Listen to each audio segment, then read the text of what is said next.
Hi, this is Richard Hunter, and I got a Caline Old School Reverb pedal for Christmas from my grandkids. And I've been putting this pedal through its paces, and I wanted to talk about it a bit.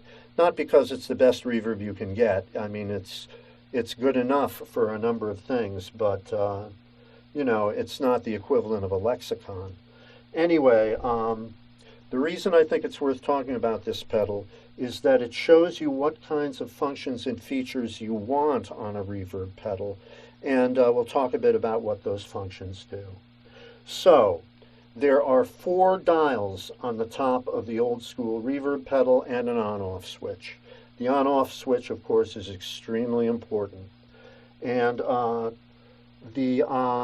of the switches, one of the rotary switches, I should say, allows you to choose between room reverbs, hall reverbs, and church reverbs.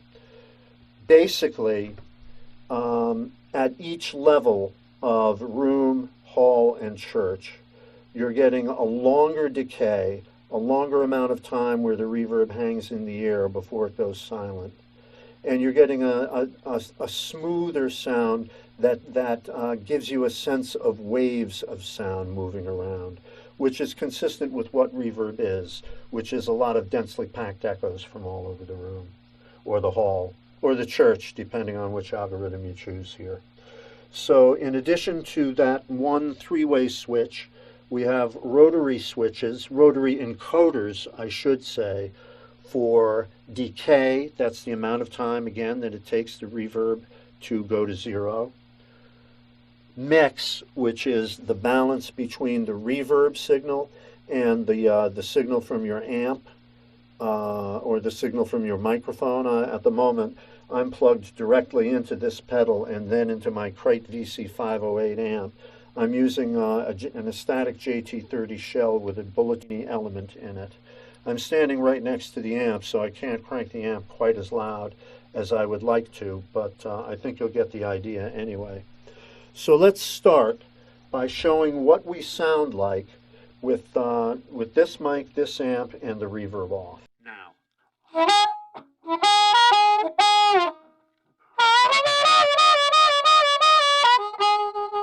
That's what it sounds like without any reverb in the picture. Now, we'll set this pedal to a room reverb by stepping on the on-off switch. Oh, you can already hear it coming through the mic.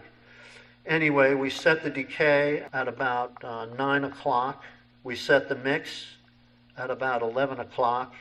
And we set the tone about midway. So here's what that sounds like.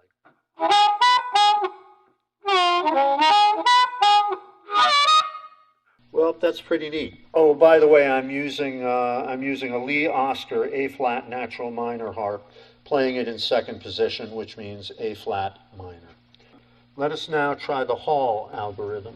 By the way, this pedal does not run on battery. That was a little disappointing to me to find a stomp box with this form, a regular stomp box size, without any provision for a battery. But, reverb takes a lot of processing power, so maybe they figured they'd just be eating 9-volt batteries like candy. So here's what the Hall algorithm sounds like. Same settings, 9 o'clock on decay, 11 o'clock on mix, and tone straight up.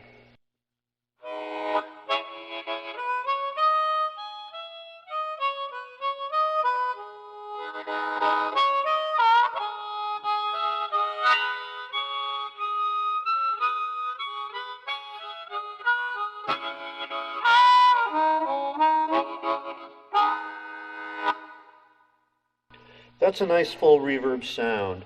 Like I said, it's less how do I put it, distorted, I guess, than the room sound, less crude than the room sound. Here's what the church setting sounds like. Same settings on all the other dials.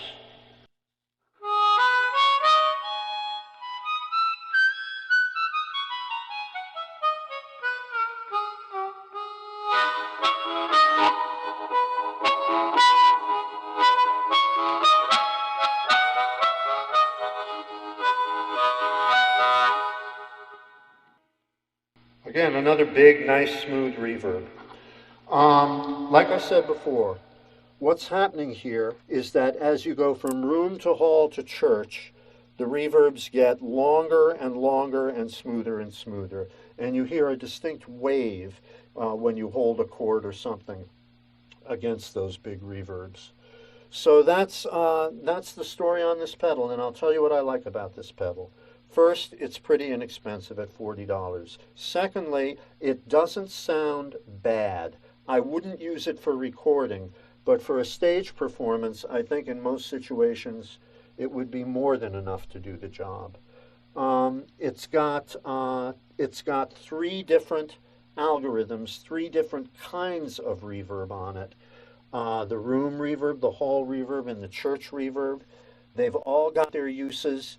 They're all interesting, and you can do a lot of modification to the tone with the decay control, the mix control, and the tone control. So I like all of that a lot. What I don't like is that it doesn't run on battery. And if I've got to have a power supply to go with the unit, I might as well step up a little and get a somewhat better unit than this, a unit with more flexibility and more types of spaces embedded in it. I don't want to say that a reverb is only good for simulating a space or taking the listener into a particular space. You can do some pretty wild effects with reverb as well. You can drive things into feedback. You can get all sorts of interesting sounds with it. You can make the reverb the star of the sound. But if you're going to do that, I think you'd better have a better reverb than this one. But again, not bad for the price at all. For a first reverb where you want to learn what the thing does, might be a very good choice. And that's the story on this device. Thanks much.